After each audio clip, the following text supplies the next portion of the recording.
What's up, everybody? My name is Shannon and I am still waiting for my Satyr, and today we are talking about the fourth book in the Crave series, Court by Tracy Wolff. So if you've been following this channel, you know that I have had an interesting relationship with this series. Read the first book, absolutely adored it. Read the second book, not so much. Then I was contacted by Entangled Teen. They told me to give it another shot. I actually did like Covet. It wasn't the best, but it was back to being fun.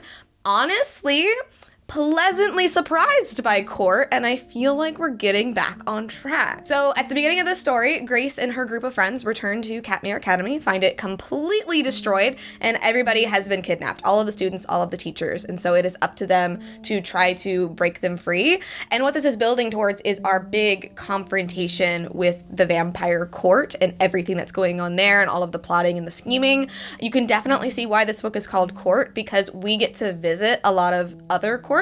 We got to go to the Dragon Court in Covet, and in this one, we actually get to find Gargoyle Court. We get to go to the Witch Court, which was really cool, and we do a lot of traveling back and forth. The traveling gets me a little bit, because we go from Alaska to Ireland to Italy, back to Ireland, down to Florida, back to Alaska. Like, it's a lot. I couldn't tell you how much time passes in this book, but I want to say not very much, just like all of our other books. It probably takes only about a week, but I guess you can chalk that up to magical traveling, and there's lots of wings going on and all of that kind of stuff. I did really like in this book the gargoyles. I liked seeing Grace kind of come into her rights as the gargoyle queen. Obviously, we freed the unkillable beast, who was the once king of the gargoyle court, so that was a really interesting dynamic. I wish we could have gotten a little bit more of that, but as it was, I liked seeing Grace grow and develop and kind of come into her inheritance a little bit.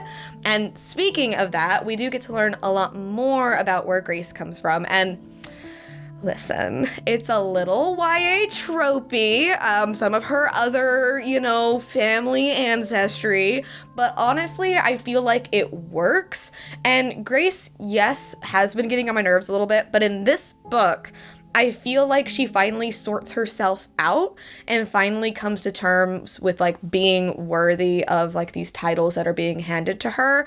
And honestly, by the end of it, I do fully accept her as this gargoyle queen and all of the other titles that she discovers within this story. Now, the romance, I get kind of bored once the tension is broken. I think it just gets a little bit fluffy. I do still like Hudson. I think he does have still a lot of angst, which is really fun. There is, some NSFW stuff within this book, but it's not my favorite because the tension broke, a couple of books ago, but they are still really cute. I liked seeing their relationship develop. I found myself wanting more from Jackson. I feel like he kind of gets dropped once we discover he wasn't actually Grace's real mate. And he has a lot of interesting stuff going on. He has a dragon heart now. Maybe there's something going on with him and Flint, who knows? That stuff kind of faded to the background. I would say, this book ends up with a really big main cast, Grace's found family and all of that. And if you aren't Grace or Hudson, I feel like you do just fade to the background. This book ends with a pretty epic climax, and honestly, it feels like the story as a whole has come to an end, but there is gonna be another book called Cherish, so I'm not sure where we go from here exactly. But to be perfectly honest, I am still looking. I am enjoying the story. I think it's a lot of fun. Coming all the way from Crave to Court, I do think it's worth it. I think once you get past the fact that it's not what it seems and it's going to be just silly and fun, and we're gonna go to all of these different places and explore this bigger magic system than you thought, it's gonna be really enjoyable. So I would recommend this series as a whole. I'm giving Court a B-, so went kind of all over the place, but it is definitely tracking back up there, so we'll see what happens with Cherish. But anyway, thank you guys so much for watching this video. If you liked it, be sure to hit that like button down below, and don't forget to subscribe to Talk Books with me every week. That is everything I got for today, and I will see you guys next time. Bye!